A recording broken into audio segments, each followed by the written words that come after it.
welcome back to Borderlands 2. So this time around, I am doing another voiceover commentary. I don't know why I said this time around. I already mentioned in previous videos I'm doing voiceover commentary for the remainder of the series because the playthrough's commentary got fucked up, or the recording session's commentary got fucked up. I mean, when saving stuff in Audacity, so yay, whatever. So there's a little thing I have to correct myself from what I said on a previous video. I don't remember if it was the last one or the one before that, but I said that the amp damage shields, like regular amp damage shields that aren't B shield, they just constantly drain shields as you shoot and do damage with them. But apparently, because I finally tested one, I've only ever used one before now, and that was on pre-sequel. But I finally tested one on pre-sequel. It's that I started there. It's very likely probably the exact same as Borderlands 2, and since I tested one, I can now say it doesn't drain the shields constantly. It just takes away shields for the first bullet. So the first shot drains the shields, then it doesn't give amp damage anymore. And it doesn't drain until the shields are full again. So, yeah, it basically is like a regular shield, except you get a quick little boost. So I guess it's good for snipers if you're staying at a distance shooting people. I guess it could be good for that, but I don't know. The B shield is just awesome because it doesn't drain, so you always do damage with the damn thing. But I guess I should have taken the hint from the fact that if the B shield gets damaged a little bit, then you don't do amp damage. The B shield always has to be maxed out, so I guess I should have taken the hint from that, but I figured that there's something going on with the red text of it, just altering the way it works a little bit different than the regular amp damage shields. But whatever. I also changed the settings in Audacity. It was recording at 48 kHz, 24-bit audio, and I reduced that to what the mixing board allows at max, which is 44.1 kilohertz and 16-bit audio. There's no quality difference. You can't really hear a difference, but the little crackle that you heard in one of the videos, you probably heard it in a couple videos, actually. That little crackle is probably caused by upping the quality a little too high.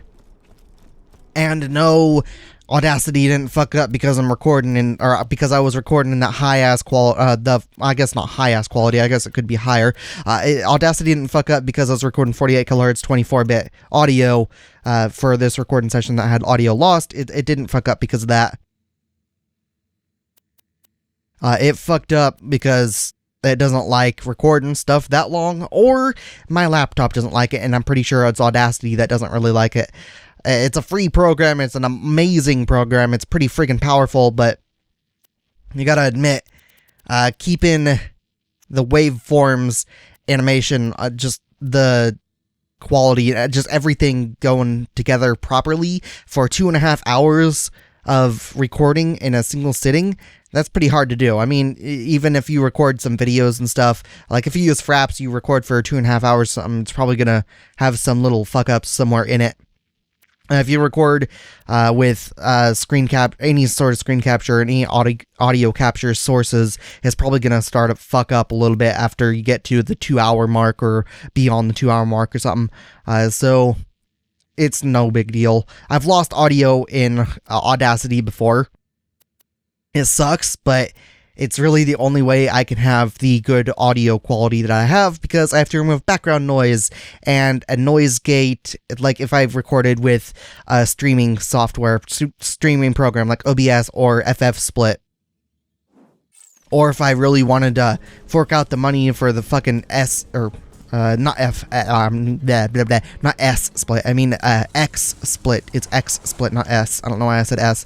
But if I really wanted to fork out the money for that, then yeah, even then, I think they have a noise gate. But the way noise gates work is just retarded. So basically, you get to a certain volume level, then it just activates voice recording. So it says, okay, we're going to ignore all that comes from the mic below a certain audio level. Then once you exceed that audio, or you reach or exceed that audio level, then we're going to listen and pay attention, actually start taking all the audio. But it takes all the audio. It doesn't ignore the stuff below that certain level. So the background noise, like my computer and my fish tank and stuff, that would be below my noise gate level that I had set for my voice, but as soon as I start speaking, it would get picked up by the mic and it'd be transmitted into the audio, and I remove all that background noise in Audacity.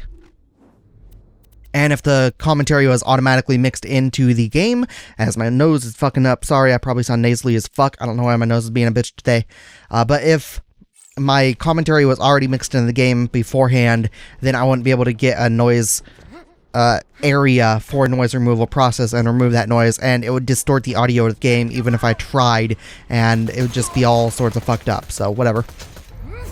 But yeah, I do want to stream sometime. I'm starting to think about that. I need to get a longer USB cable though, because my laptop is on my right side, my gaming computer is on my left side. If I stream, I'll be streaming from my gaming computer, not my laptop. And I got my mixing board set up in an area where it's closer to my laptop, cables wired in a weird way, and I basically need probably a 6-foot USB cable or something. I don't know how big the one is that I have. It's about my arm span, so from finger to finger length. I don't know how big that is. I guess I'd probably need something more than a 6-foot cable. I don't know. I could probably take 2 USB cables. If I can find where I put the other USB cable I have laying around, if I can find that, I could just attach those 2 together to extend it instead of buying a whole new one. And that would work fine, because then I could connect my mixing board to my gaming computer and I can stream. I thought I cut more of the stillness out of where I was waiting to transfer to the area. I don't know why the fuck I didn't cut out more. When I stood there, it was like 30 seconds or something. For some reason I was standing still. I was probably speaking about this area, because this area here, you're right next to Fyrestone.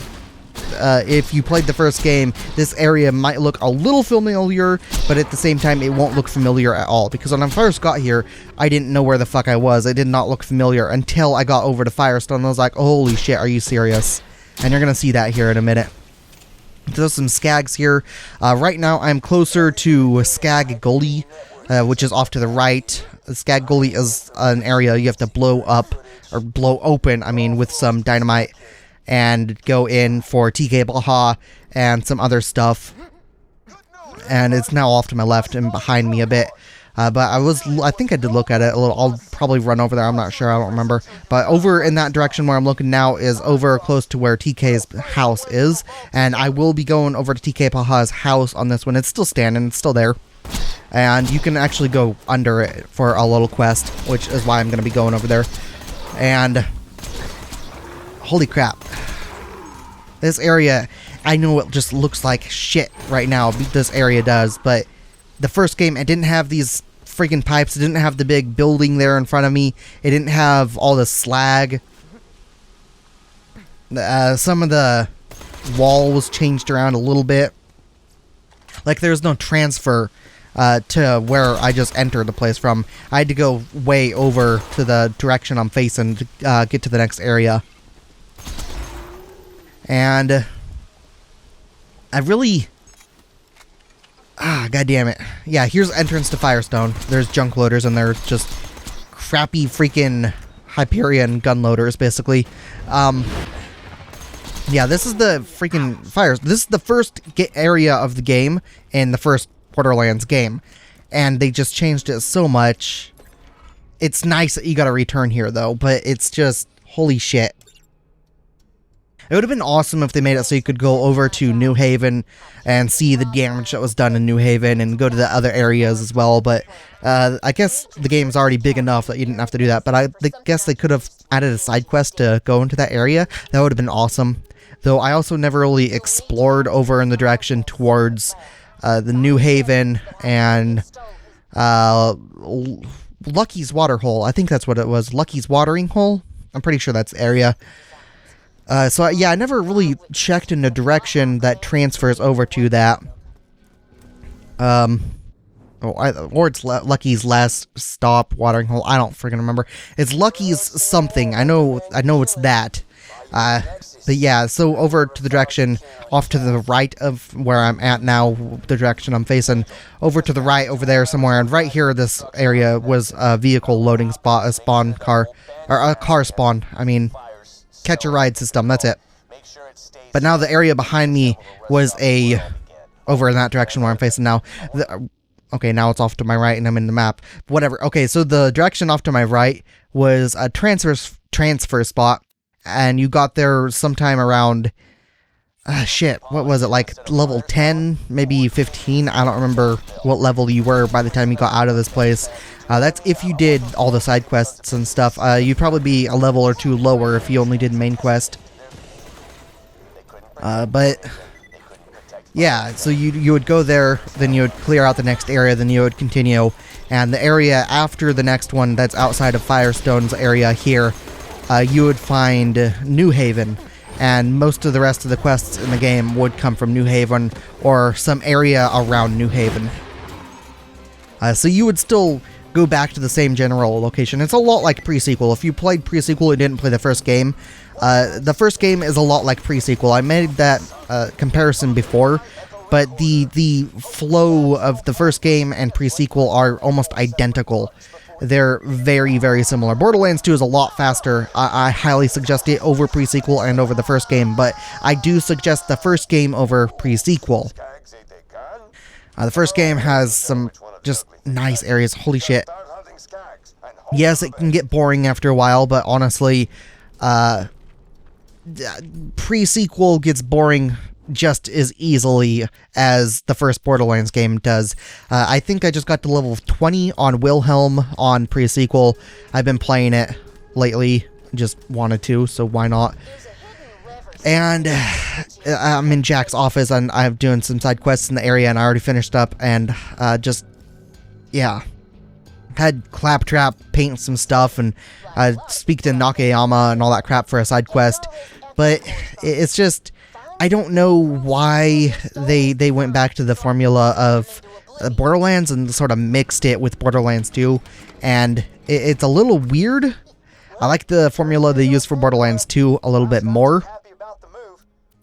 But, I don't know, I guess they're still good. I still like pre-sequel, it just isn't as good as Borderlands 2. And I just like the first game a lot more than pre-sequel. Even though I use God mode and cheat on that all the time because I've played through that without cheats through both modes. I've played through it both times. I've played it, shit, I don't even know. I had it on Xbox 360 first before I ever had it on computer. And between the two of them, I have probably played through that game both times, both modes, I mean, I don't know, probably 10 times, doing every side quest except the raid boss, Cramerax.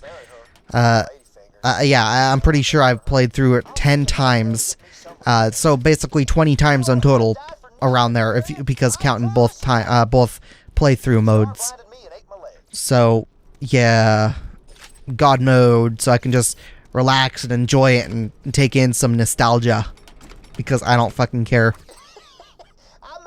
So, yeah, I don't know why. This area just, it's got so much nostalgia for me, and TK Baja is pretty awesome. Basically, the echo logs that I'm getting, it explains that, yeah, he was happy, he had a family, he had a wife, and his wife ended up getting killed by a skag named Scar, which is one that you kill in the first Borderlands game. And then he went out to get revenge for it, and the skag ended up taking his leg and making him blind. Then he kept trying some stuff or something, and he eventually lost his peg leg that he made, and he had to get that from Scar, or he already had no leg at the time and he lost his peg leg or something. I'm pretty sure Scar ate his leg or something, then he went after him again and he lost his peg leg, because you have to retrieve his peg leg for him. If I remember right, you have to retrieve his peg leg. And, yeah, so after you kill Scar, it basically, it just gives him some closure, but he never seemed all that sad. He always seemed awesome, and something, I don't know why, I just really liked TK Baja. He seemed pretty awesome. I don't know if everyone likes TK Baja in the first game, but his appearance, his being there and impact on the game is very, very minimal, but he just leaves some weird impact that makes him pretty awesome, and he fits the series so damn good. It's just incredible. But he's always joking about it. he makes a joke about being blind and how the first Vault Hunters, so the Lilith, Mordecai, Roland, and Brick, the guys from the first game, how they didn't get that he was blind, and he was making a joke about being blind because he pulled a shotgun up and said, don't move, it'll be your last or something. But anyways, let's end at the part. If you guys enjoyed this video, feel free to let me know with a comment or a like, and I'll see you guys later. Thanks for watching. Bye.